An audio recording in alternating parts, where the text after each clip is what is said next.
चलिए सीधे आज के इस विश्लेषण में गोता लगाते हैं। जरा इमेजिन कीजिए, देश की सबसे ऊंची अदालत के कमरे में एक आम सी सुनवाई चल रही है और अचानक वहां बोला गया एक छोटा सा वाक्य इंटरनेट के इतिहास के सबसे तेजी से बढ़ने वाले पॉलिटिकल मूवमेंट्स में से एक को जन्म दे देता है। जी हाँ, आज हम बात कर रहे हैं कॉकरोच जनता पार्टी फिनोमेना की। अब देखिए, ये कोई रातों रात वायरल हुआ साधारण सा मीम या ट्रेंड नहीं है। ये असल में एक ऐसी कहानी है जो हमें दिखाती है कि कैसे एक सिंगल कमेंट ने पूरे देश के युवाओं के गुस्से को एक जगह ला खड़ा किया। तो आइए इस पूरे घटनाक्रम और इसके पीछे छिपे गहरे सामाजिक सच को मिलकर डिकोड करते हैं। अब आप सोच रहे होंगे कि इस पूरी आग की शुरुआत असल में हुई कहां से। तो बात है 15 मई 2026 की।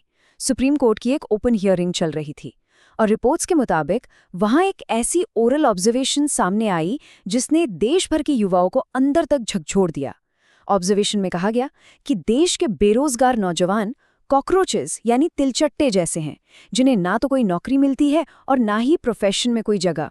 बात बस यहीं खत्म नहीं हुई, उन्हें सोसाइटी के पैरासाइट्स तक कह दिया गया।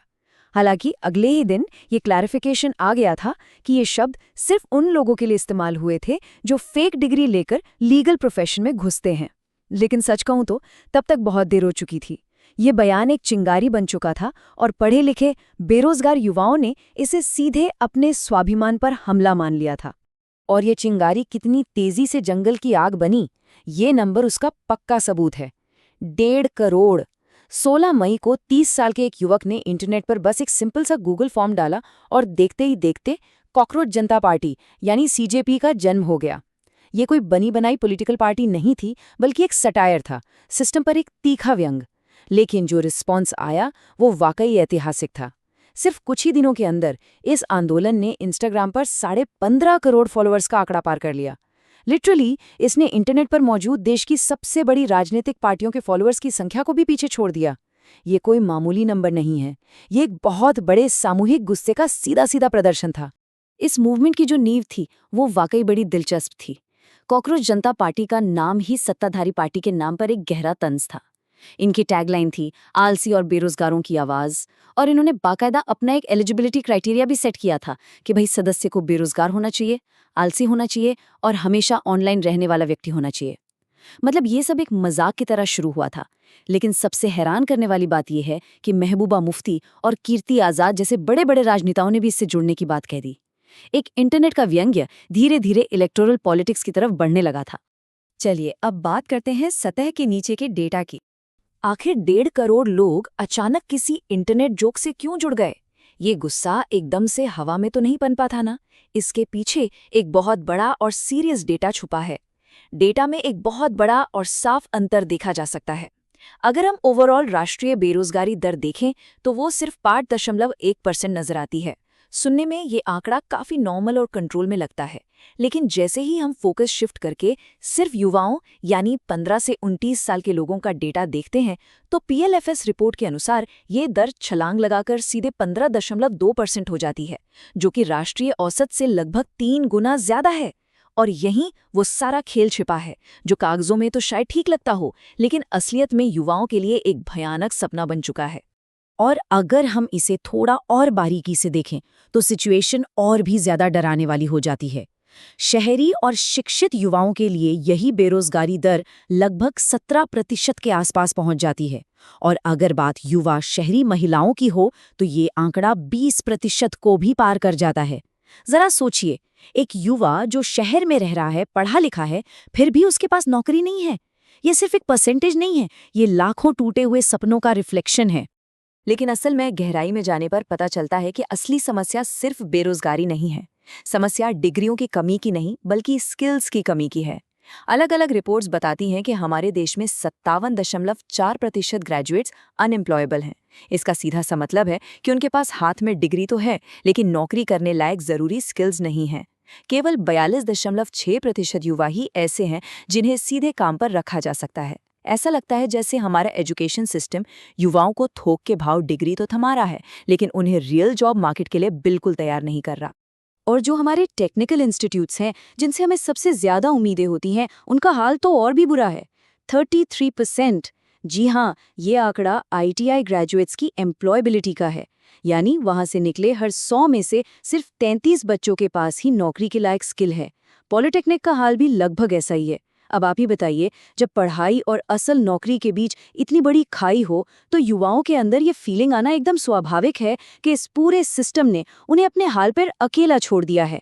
और यही वो गहरी निराशा और फ्रस्ट्रेशन है जो कॉकरोच जैसा शब्द सुनकर एक बड़े ज्वालामुखी की तरह फट पड़ी। तो अब थोड़ा आगे बढ़ते हैं और समझते हैं इस क्लिकटिविज्म के जाल को। अब इस पूरे डिजिटल मूवमेंट और लोगों के गुस्से को थोड़ा ऑब्जेक्टिव होकर एनालाइज करते हैं। क्या सिर्फ इंटरनेट पर किसी पेज को फॉलो कर लेने से या कोई मीम शेयर कर देने से असल दुनिया में कोई पॉलिसी बदलती है? किसी भी ऐसे इंटरनेट बेस्ड मूवमेंट को अंदर से खोखला करने वाली 5 सबसे बड़ी कमजोरियां होती हैं। पहली है सिलेक्टिव क्लिकटिविज्म। मतलब घर बैठे गूगल फॉर्म भरना तो आसान है, लेकिन जमीन पर उतरकर काम करना बहुत मुश्किल। दूसरी, ये एक बिना लीडर का स्ट्रक्चर है, जिसका सीधा मतलब है डायरेक्शन की कमी। तीसरी कमजोरी, इंटरनेट के गुस्से की शेल्फ लाइफ बहुत छोटी होती है। जैसे ही अगला ट्रेंड आता है, ये सारा गुस्सा गायब हो जाता है। चौथी बात, जब पूरे मूवमेंट की पहचान ही शिकायत और आलस पर बन जाए, तो फिर सुधार कैसे आएगा? और पांचवी और सबसे क्रिटिकल कमजोरी, ये मूवमेंट सिर्फ प्रॉब्लम और आउटरीच पर बात करता है, किसी ठोस पॉलिसी सॉल्यूशन पर नहीं। इस कॉन्टेक्स्ट में इतिहास की चेतावनियों पर नजर डालना बहुत जरूरी हो जाता है। इतिहास हमें क्या सिखाता है? जब भी कोई बहुत बड़ा वायरल आउटरीच बिना किसी पक्के स्ट्रक्चर के खड़ा होता है, तो उसका एंड रिजल्ट कैसा होता है? 2011 का इंडिया अगेंस्ट करप्शन आंदोलन याद है? वो बहुत विशाल था, पूरे देश में फैला था। लेकिन उसके बावजूद देश का पहला लोकपाल अपॉइंट होने में 8 लंबे साल लग गए। दूसरा बड़ा उदाहरण अरब स्प्रिंग का है, जहां सोशल मीडिया ने सरकारें तो गिरा दी, लेकिन कोई नया और मजबूत स्ट्रक्चर ना होने के कारण या तो पुरानी व्यवस्थाएं वापस लौट आईं या फिर हालात और बदतर हो गए। और अब हमारे सामने है कॉकरोच जनता पार्टी। 1.5 करोड़ फॉलोअर्स के साथ इसकी रीच यकीनन बहुत बड़ी है, लेकिन इसका लॉन्ग टर्म रिजल्ट क्या होगा, ये अभी तय होना बाकी है। ये सीधा सा कंपैरिजन हमें बताता है कि बिना ऑर्गेनाइजेशन और सॉलिड पॉलिटिकल फॉलोअप के बड़ी से बड़ी लहर भी शांत हो जाती है। तो फिर सवाल ये उठता है कि दी अल्टीमेट सॉल्यूशन क्या है? इस भटके हुए गुस्से को एक सही दिशा आखिर कैसे दी जा सकती है? इसका असली और स्थायी समाधान है साइंटिफिक टेम्परामेंट, यानी वैज्ञानिक सोच। और ध्यान रहे, ये कोई आज का नया कॉन्सेप्ट नहीं है। जवाहरलाल नेहरू ने अपनी किताब डिस्कवरी ऑफ इंडिया में इसका जिक्र किया था, और फिर 1976 में इसे बाकायदा हमारे संविधान के आर्टिकल 51A में एक फंडामेंटल ड्यूटी के रूप में जोड़ा गया। इसका बहुत ही सीधा सा मतलब है तथ्यों का सम्मान करना, बिना सबूत के किसी भी बात को सच ना मान लेना, और समाज में सुधार लाने के लिए हमेशा एक सवाल पूछने वाला नजरिया कायम रखना। एक अवेयर और रिस्पॉन्सिबल सिटीजन बनने के लिए ये 4 पिलर्स बिल्कुल क्रूशियल हैं। पहला है एक सवाल पूछने वाला दिमाग जो हर दावे का असली सॉस जानना चाहता हो। दूसरा, वैज्ञानिक सोच, जहां भावनाओं और ओपिनियन से ऊपर हमेशा पक्के सबूत और डेटा को रखा जाए।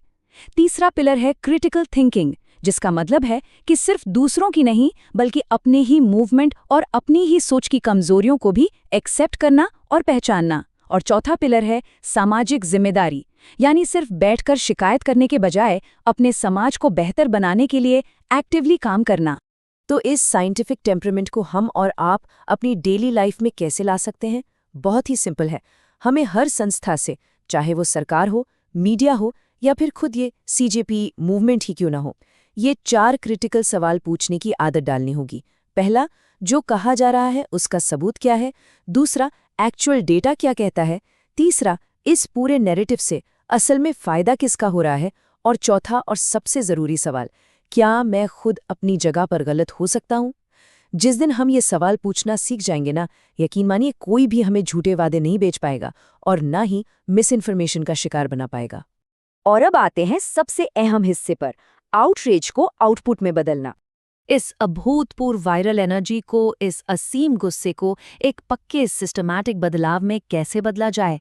इस रोड मैप के 3 बहुत ही क्लियर स्टेप्स हैं जो आउटरीच को असली आउटपुट में बदल सकते हैं। स्टेप 1 है पर्सनल लेवल पर खुद को बदलना, मतलब सिर्फ डिग्रियों के पीछे भागने के बजाय एआई, डेटा और कम्युनिकेशन जैसी रियल वर्ल्ड स्किल सीखना जो इंडस्ट्री आज सच में मांग रही है। स्टेप 2 है सामूहिक स्तर पर काम करना, यानी अपनी इस इंटरनेट की दुनिया से बाहर निकलकर ऑफलाइन लोकल चैप्टर्स बनाना, खुद को ऑर्गेनाइज करना और सबसे महत्वपूर्ण वोट डालना। और स्टेप 3 है सिस्टेमिक लेवल पर बदलाव, जो सबसे बड़ा और जरूरी काम है। इसका मतलब है देश के इंडिपेंडेंट इंस्टीट्यूशंस जैसे कि हमारी जुडिशरी और इलेक्शन सिस्टम को अपने तर्कों और अपनी भागीदारी से मजबूत करना, उन्हें तोड़ना नहीं। हमें ये समझना होगा कि असली ताकत बैलेट बॉक्स और आरटीआई में है, सिर्फ हैशटैग ट्रेंड कराने में नहीं। दिन भर रील स्क्रॉल करने और इंटरनेट पर अपना गुस्सा निकालने से कभी नीतियां नहीं बदलती। युवाओं को अपनी उस ऊर्जा को सरकार से सीधे जानकारी मांगने, वोटर रजिस्ट्रेशन ड्राइव चलाने और अपनी मांगों को एक ठोस पॉलिसी प्रपोजल का रूप देने में लगाना ही होगा, क्योंकि एक लोकतंत्र में असली बदलाव हमेशा पेपरवर्क और वोटिंग मशीन से ही आता है। और इसी के साथ हमारा आज का ये विश्लेषण एक बहुत ही गहरे और उकसाने वाले सवाल पर आकर रुकता है। कॉकरोच जनता पार्टी का ये गुस्सा, ये 15 करोड़ लोगों का हुजूम, दरअसल हमारे लिए एक अलार्म क्लॉक की तरह है। और अलार्म का काम सिर्फ आपको जगाना होता है, वो आपको कोई समाधान नहीं देता। तो अब बड़ा सवाल ये है कि क्या हमारा समाज और हमारी आज की युवा पीढ़ी इस अलार्म को सुनकर वाकई जागेगी और क्रिटिकल थिंकर्स की एक नई फौज खड़ी करेगी, या फिर हर बार की ही तरह अलार्म बंद करके हम फिर से सो जाएंगे और ये पूरा का पूरा ऐतिहासिक डिजिटल मूवमेंट किसी नए इंटरनेट ट्रेंड के आते ही बस एक भूला हुआ मीम बनकर रह जाएगा। सोचने वाली बात है।